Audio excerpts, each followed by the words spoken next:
பேரும் அல்லும்படி 6 முதல் 60% வரை ஆடி தள்ளுபடியுடன் சூப்பர் சரவணா ஸ்டோர்ஸ். ஹாலிடேஸ்னாலே அது நம்ம ஜிடி ஹாலிடேஸ் தான். GT holidays, South India's #1 travel brand. You know you are special when you're with GT Holidays.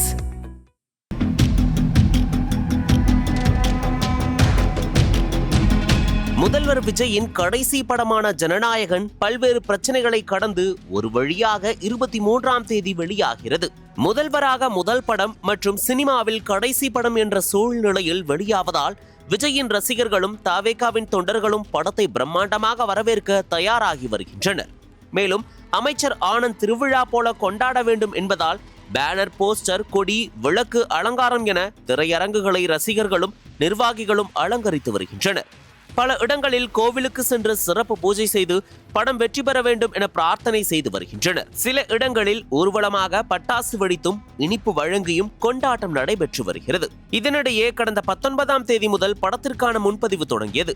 முன்பதிவு படுவேகமாக நடைபெற்று டிக்கெட்டுகள் விற்று வருகின்றன. ஆனால் வழக்கம் போல் சட்டவிரோத டிக்கெட் விலை உயர்வு அரங்கேறி வருகிறது.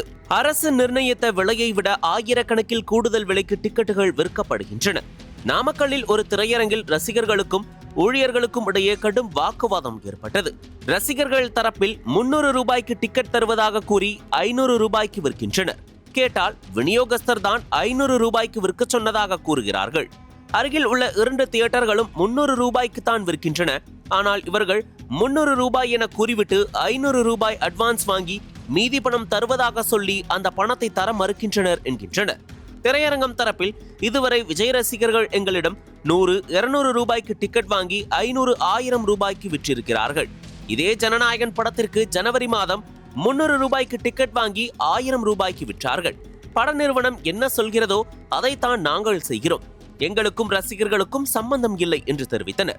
இதேபோல் சேலத்தில் அரசு நிர்ணயித்த 190 ரூபாய் டிக்கெட்டுகள் கவுண்டர்லேயே 500 ரூபாய்க்கு விற்கப்பட்ட சம்பவமும் அரங்கேறியுள்ளது.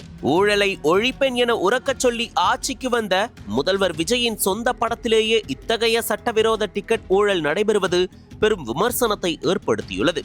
எங்க அண்ணன் படத்தை 1000 ரூபாய் கொடுத்தும் பார்ப்போம் என விஜய் ரசிகர்கள் ஒருபுறம் உற்சாகத்துடன் கூறினாலும் சமூக ஆர்வலர்கள் தமிழகத்தில் ஊழலை ஒழிப்பேன் என்று ஆட்சிக்கு வந்த விஜய் தனது படத்திற்கு நடக்கும் இந்த டிக்கெட் கள்ளச்சந்தை ஊழலை எப்போது ஒழிப்பார் என கேள்வி எழுப்பி வருகின்றனர்.